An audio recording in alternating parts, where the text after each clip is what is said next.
Hello, good evening. It is Monday. It's the start of a brand new week. This is week 2 of July, and I'm starting Monday with my weekly opener of what I'm reading this week. Hi, I'm Janine, and you are watching the channel Janine Journeys in Books. And I'm so glad that you joined me this evening. So I said Friday that I had a surprise for you all, and I guess it may not be a surprise if you see the thumbnail, but it is surprising that this week I have chosen to read a nonfiction book. I don't read nonfiction very often. I read for pleasure, and I honestly like fiction. I like to read fiction more so. But this week, this book came up on my library's hold list, and I've actually had this book on my hold list for so long. It was in such high demand that I forgot that it was on my hold list. And I got a notification last week that it was up and ready to be picked up. So I made my way down to my local library and I got it. And the book that I have already started for this week is The Courage to be Disliked by Ichiro, Kishimi, and Fumitake Koga, the Japanese phenomenon that shows you how to change your life and achieve real happiness. So I think what struck me about this book, and I honestly don't remember how I found out about this book. It's been that long. I can't remember if someone who I watched recommended it. I really don't remember, but the title really does intrigue me because I think overall, in our society, most people want to be liked. Most people want to be accepted. I don't think any of us really wake up in the morning saying, let me find all the people that I can get to dislike me today. I think we all get up looking for acceptance, and that our work and whatever we do will be accepted by the people that we present it to. But this book is very interesting. I'm going to read the back jacket too.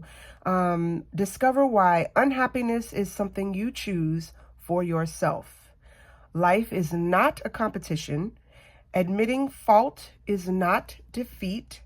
What real freedom is, how to exist in the present, how you can be happy now, and so much more. So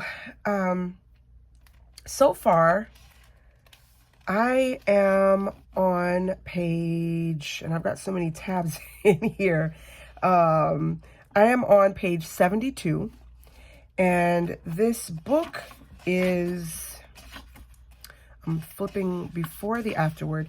This book is 264 pages. So I've kind of made a good headway in the past day or two.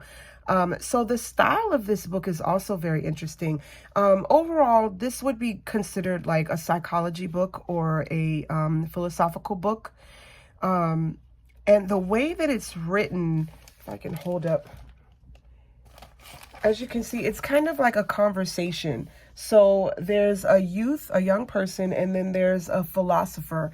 And so basically, this youth is meeting with this philosopher on different evenings, and they're just having a conversation about life and human behavior and why people do some of the things they do, why they think the way they think, why we feel certain ways about our past and things that happen, how to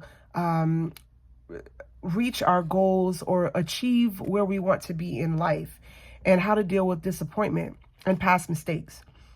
And so they're having a conversation, and I really, really like the way this is structured, because it's not just someone presenting, okay, this is how you get A, B, and C, and D. This is the method. This is the way it works. It's the philosopher is explaining the points that are asserted in this book, but the youth is constantly asking questions and challenging the points that the philosopher is making. So it's kind of like the youth is like our voice. Okay, yeah, I hear you, but I don't know about this. I don't know if I agree with where you're going with this. Well, how can this be? And those are the questions that the youth is asking. And the philosopher is calmly, mind you, responding to the youth's challenges, assertions, and questions. And the youth literally says, okay, I've got you this time. There's no way this can be true. I'm going to prove to you how you're wrong and this is insane. I'm paraphrasing. And the philosopher calmly says, okay, sure, ask away. And so they have this conversation about life and different things. And so I want to breeze through, because the title itself, The Courage to be Disliked, is very interesting. And some of the chapter or section topics are also very interesting. One of them is people fabricate anger. And I thought I had to chuckle out loud when I read the philosopher's response to this, because this was all me. Oh, the example he gave, it was me to the T. I'm gonna get to that one. Unhappiness is something you choose for yourself. We talked about that. Inferiority complexes and superiority complexes, about how one example of that in the book is that the philosopher himself he's a rather short man. I think he's 61 inches tall. And so the philosopher asks the youth, he's like, well, what do you notice about me? And the boy says, well, you seem kind of short. And he's like, well, yeah, I could take that as being inferior. I mean, objectively, yes, my actual number is shorter than the average height of a man. And I can take that to be something to feel inferior about. Or I can look at it in the sense that someone talked to him about that and shared with him that you tend to bring a calming effect to people. And I can look at my height in the sense that if I was a taller, more huskier person, maybe my ability to bring calm to people and people feel relaxed and calm around me might not be the same if I was taller and bigger. So in that way, I can look at my height as not something inferior, but actually as a plus. So yeah, there's quite some interesting things. Why You Dislike Yourself is another title. Deny the desire for recognition. You are not the center of the world. Let's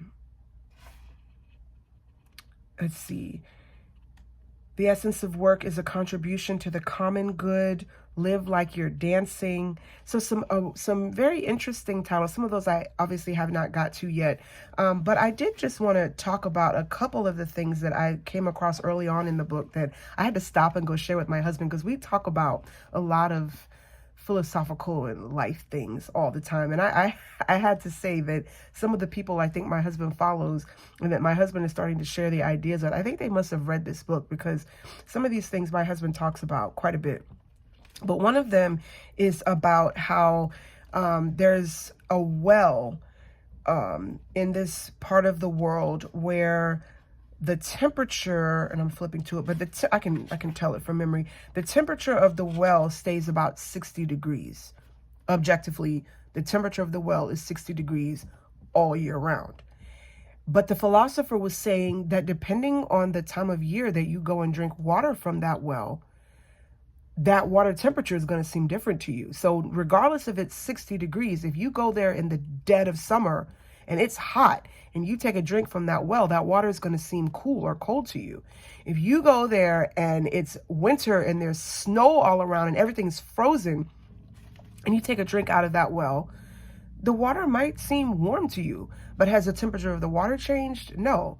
It's the same temperature, but it's your perspective. And so it's just talking about how a lot of things that we experience in life sometimes are actually really subjective. It's all about our perspective and how we see it and what we're bringing to the table, what lens we're looking at through it. I said I would jump to the one about people fabricate anger. So he came for me on this one. I was like, wow, okay, well, if I learned one lesson out of this book, it's that one. So he was basically talking about how a mom may be yelling at her daughter about something that she did. And the mom is really angry and she's yelling. And then the phone rings and it's the daughter's school teacher on the phone. So do you think that when she picks up that phone, she's going to be like, hello? What do you want? No, she's going to be like, hello, how may I help you? You know? So in that instant, her voice, her demeanor, everything about her is going to change. And then when she gets off the phone and her daughter's there, all that anger, she's going to go right back to yelling. So how is it that she's able to turn the yelling off and on? So again, what he was postulating there is that, yes, anger is real. We're not denying that people have emotions. Yes, we absolutely get angry. But a lot of times our response to that anger is fabricated. We do have human emotions, but for the simple fact that, I mean, I've done it. You wait till I get home. Wait till we get home. I mean, we use our response to our anger sometimes as a means of control. And there could be other reasons why we express that anger, but and it's true, we as a parent want to assert that we are in charge, that we're in control, but yelling at our child is not, I will admit, I'll be the first to admit, it's not the most effective way, it's not the most beneficial way to assert your control over the situation, when honestly you could have just sat down with your child and talked and find out, okay, where is this behavior coming from? Why are you doing this? What's on your mind? What's going on? And just have a conversation, just talk without all the yelling and the screaming and the threatening, and you can get the same desired result, which should be that you want a behavior change in your child. So, yeah. I had to say, yeah, that was me in that one. But there's a couple of other things that I wanted to mention so far in my reading. Overall, I'm really enjoying this book so far. I am definitely learning to hold off on any recommendations until I finish the book. But so far, my experience is a positive one with this. I'm really enjoying it. So there's a part about your life is decided here and now. That's the section that I'm reading in. And it's basically talking about how sometimes we can come up with excuses for why we can't do something. And those excuses are completely irrelevant. That's not the reason why we're not doing something. So he talks about, I have a young friend who dreams of becoming a novelist, but he never seems to be able to complete his work. According to him, his job keeps him too busy, and he can never find enough time to write novels. And that's why he can't complete work and enter it for writing awards. But is that the real reason? No, it's actually that he wants to leave the possibility of, I can do it if I try, open by not committing to anything. He doesn't want to expose his work to criticism, and he certainly doesn't want to face the reality that he might produce an inferior piece of writing and face rejection. He wants to live inside that realm of possibilities where he can say that he could do it if he only had the time, or that he could write if he just had the proper environment, and that he really does have the talent for it. In another 5 or 10 years, he will probably start using other excuses like, I'm not young anymore, or I've got a family to think about now. So the purpose of this is really just examining our reasons for why we don't do things. A lot of us will use the excuse of, I don't have time. I'm too busy. I come home, I work, I come home, I have to feed the kids. I'm exhausted, I get in bed. And that's why we can't pursue our side hustle or our thing that our passion that we really want to do. Well, I just don't have the time right now. It's just not a good time.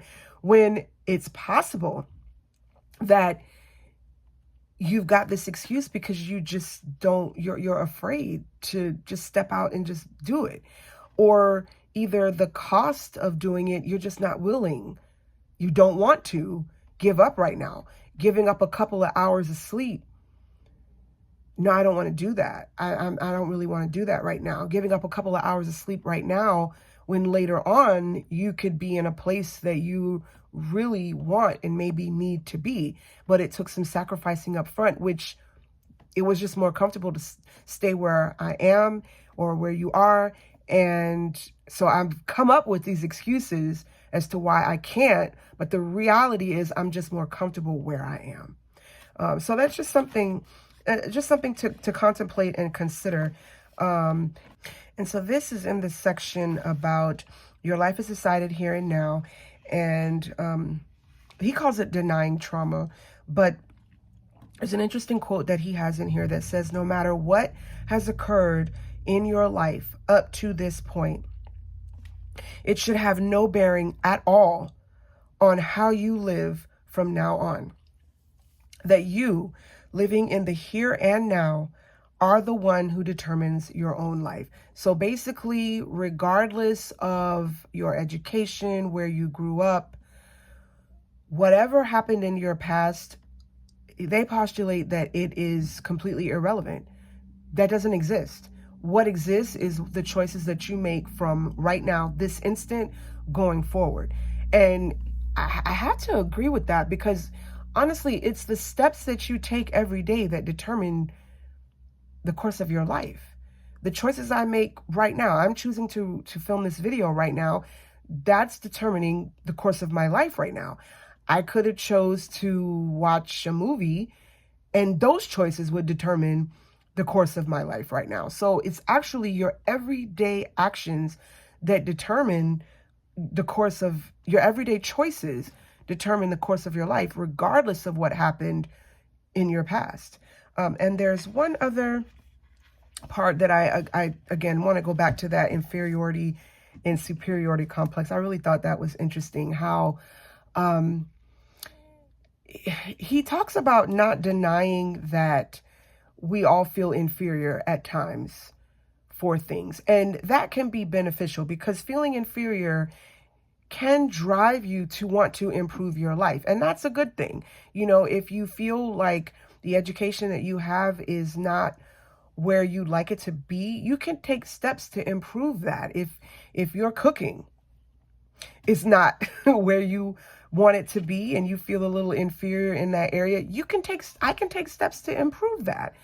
The problem, though, is when you rest or stay in that inferiority complex for too long, and your thoughts change to, but I'm just not good enough, or I can't, or it's hopeless, or it's just not worth it.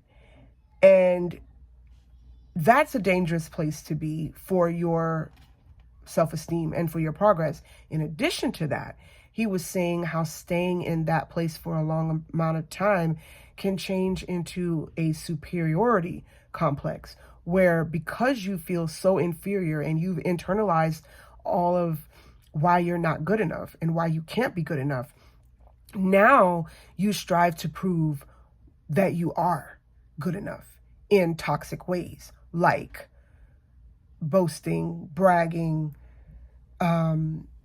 associating yourself with people who are successful to try to live off of their success. One interesting example that he used in this was that you're loyal to certain popular or successful brands simply because of the status that it might give you. So, for example, I only wear Nikes, or I only wear Jordans.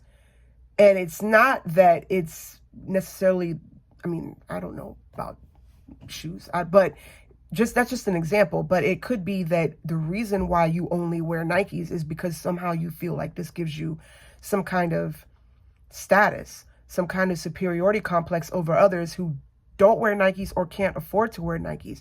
Or maybe you only shop certain stores because it's covering up this inferiority complex that you have. So again, what I really do like about this is the fact that it forces the reader to really examine the true motives. And that's something my husband and I talk about a lot, is what are people's real motives for the things they do?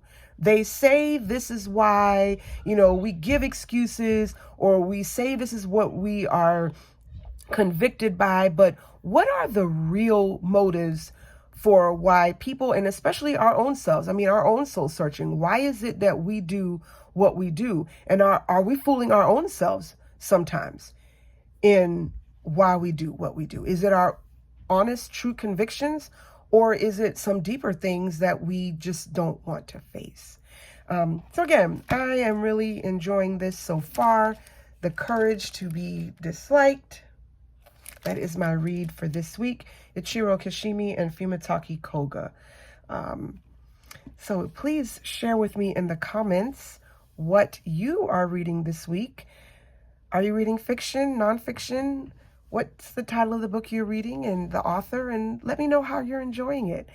So I'll be back with you on Friday, and hopefully I will have finished this. It's not too long, but hopefully I would have finished this and I can share my final thoughts and anything else that I have learned to contemplate and consider for this week. Thank you and have a good evening.